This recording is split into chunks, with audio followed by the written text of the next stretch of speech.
southwestern Pipin County, southeastern Pierce County, until 7:45 p.m. At 7:04 p.m., a severe thunderstorm was located near Plum City, or 13 miles east of Red Wing, moving south at 15 miles per hour.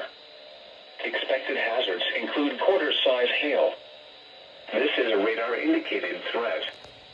The following impacts are expected. Damage to vehicles is expected.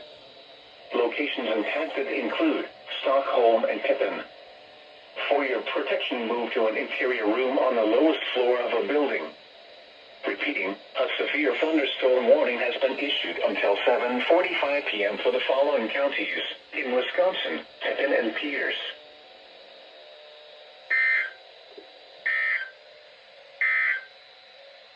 A tornado warning remains in effect.